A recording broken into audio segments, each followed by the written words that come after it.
It's a night Ashley Roberts can't forget.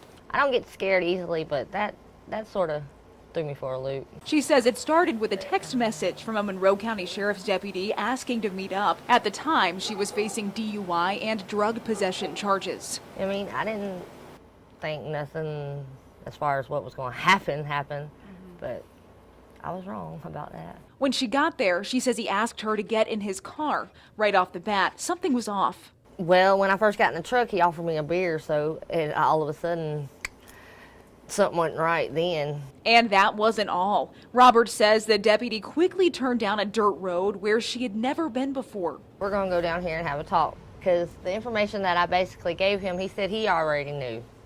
We needed to figure out something else that I could do to get my charges dropped.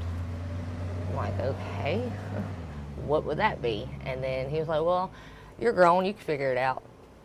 That's when I knew something was fishy. She started recording on her cell phone. Well, I know how to get rid of them. Well, how is that? All I gotta do is talk to the DA. Well, I know that's how you can get rid of them, but me, on the other hand... That's up to you. Roberts says he started asking her for sexual favors, saying he would drop her charges. She says she kept turning him down, but he kept asking. Not even a hand job? No. I'm just messing with you. Were you scared? Yeah, because, I mean, hell, he's an officer of law, so I'm thinking, ain't nobody going to believe me. They already got me charged for what they got me charged with, and now I'm going to say this. They ain't gonna believe me. Dottie Stafford with the Crisis Line and Safe House of Central Georgia says that's a common feeling. Someone has less power in that situation. They often appear less credible to others. Whether that's true or not in real life, they feel, or they may be perceived as less credible because this other person is in a position of power or authority. She says hard evidence can help a case like that. It's very difficult to prove these kinds of crimes because oftentimes there are only two people that are there at the moment that this is occurring.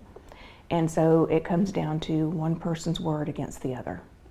And if you have something that would document that, then that makes you more credible. Roberts has no doubt that pressing record on her phone was the right thing to do. I'm glad I did what I did. I'm glad I was smart enough to record it. I mean, it's not right for just not only me, but other females out here, being propositioned by a cop and then being too scared to, do anything about it. She says she and her dad immediately made copies of the recording and sent them to news organizations. Days later, the deputy she says picked her up was fired and facing charges from the Georgia Bureau of Investigation. In a statement, the GBI said that preliminary information indicates Deputy Bill Miller made graphic comments to a woman in exchange for dismissal of charges. Looking back, Roberts believes she wasn't the only target. That's why it made me also want to record it, because, just because a cop's got a badge don't make him better than nobody else. That's in my mind. She hopes her actions may encourage someone else to speak out.